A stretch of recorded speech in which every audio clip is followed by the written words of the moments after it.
Hello everyone, मैं Sudha Singh ideal institute में आप सभी का बहुत बहुत स्वागत करती हूं। दोस्तों, पिछले वीडियो में हम लोगों ने क्रिया के बारे में पढ़ा, जिसके अंतर्गत हम लोग अकर्मक क्रिया और सकर्मक क्रिया पढ़ रहे थे। आज हम सकर्मक क्रिया के भेद के बारे में पढ़ेंगे।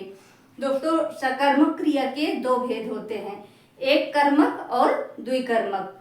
जिसका एक कर्म हो वो एक कर्मक के अंतर्गत आता है और जिसका दो कर्म हो वो द्विकर्मक के अंतर्गत आता है। इसको हम कुछ उदाहरण के माध्यम से समझेंगे। जैसे देखते हैं, पहला उदाहरण है हमारा,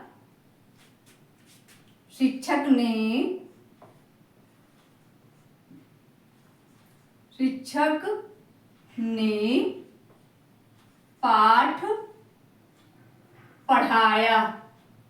शिक्षक ने पाठ पढ़ाया। दूसरा है हमारा, माँ ने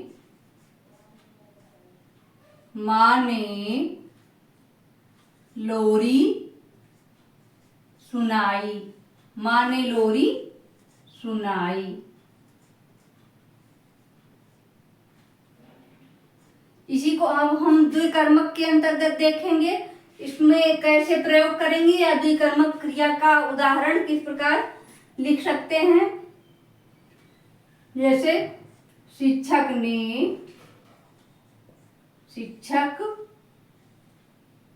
ने बच्चों को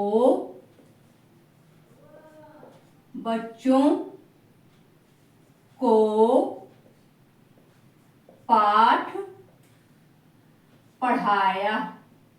शिक्षक ने बच्चों को पाठ पढ़ाया। माँ ने बच्चे को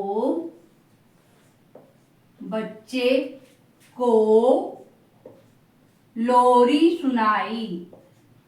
माँ ने बच्चे को लोरी सुनाई। अब इसको हम लोग बहुत और भी आसान तरीके से समझेंगे। देखिए, शिक्षक ने हमारा कर्ता हो गया, क्या पढ़ाया? पाठ पढ़ाया। ये हमारा कर्म हो गया, पढ़ाना हमारी क्रिया हो गई।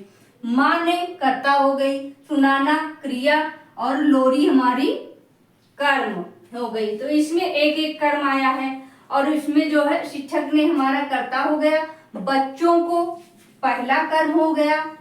उसके बाद क्या पढ़ाया? पाठ को दूसरा कर्म हो गया। पढ़ाना हमारी क्रिया हो गई। फिर माँ ने हमारा कर्ता हो गया, बच्चे को पहला कर्म हो गया। लोरी दूसरा कर्म हो गया। सुनाना क्रिया हो गई। तो ये एक कर्मक क्रिया और ये दो कर्मक क्रिया का उदाहरण है, जिसको हमने आसान तरीके से आपको समझाने का प्रयास किया है। उसके बाद हमारा क्रिया के भेद के अंतर्गत तीसरा था, प्रयोग और संरचना के आधार पर क्रिया के भेद, जो कि 5 प्रकार के थे। प्रयोग और संरचना के आधार पर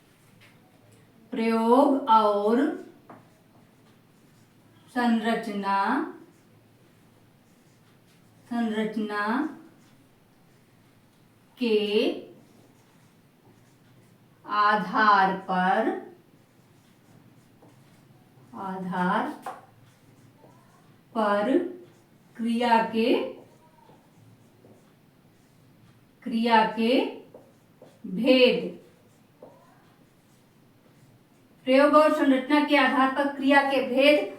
पहली थी हमारी सामान्य क्रिया, दूसरी थी संयुक्त क्रिया, तीसरी थी नाम धातु क्रिया, चौथी थी प्रेरणार्थक क्रिया और पांचवी थी पूर्वकालिक क्रिया। तो पहली हम पढ़ेंगे सामान्य क्रिया। सामान्य क्रिया के अंतर्गत क्या होता है? पहला है हमारा सामान्य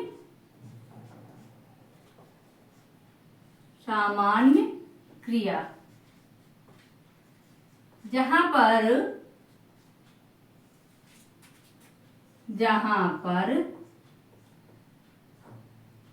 एक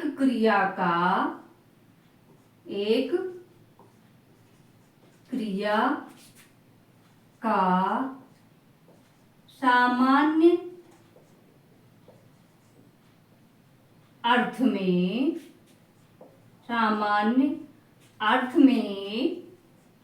प्रयोग किया गया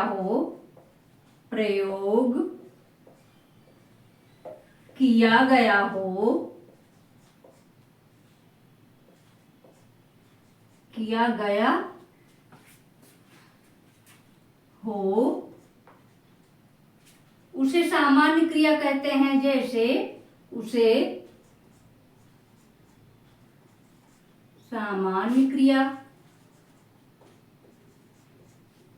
कहते हैं।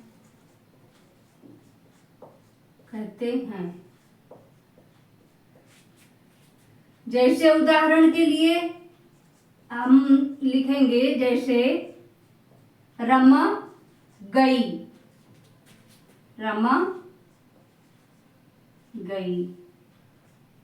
राम आया,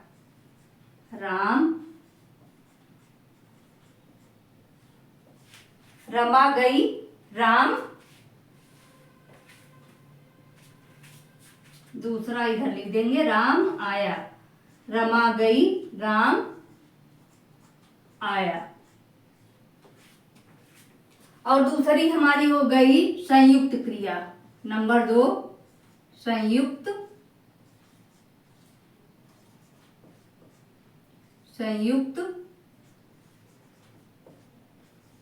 क्रिया।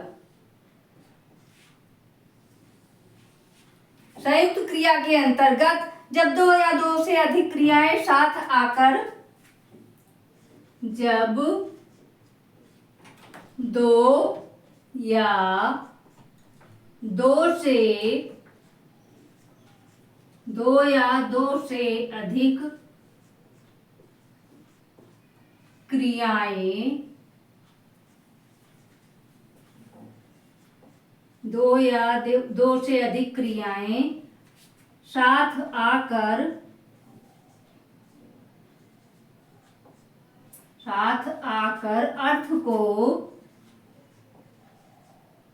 अर्थ को पूरा करती हैं। जब 2 या 2 से अधिक क्रियाएं साथ आकर अर्थ को पूरा करती हैं,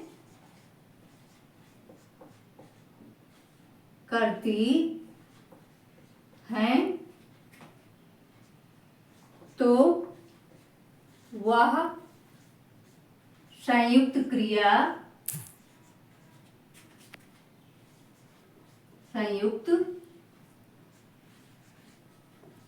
कहलाती है। संयुक्त क्रिया कहलाती है।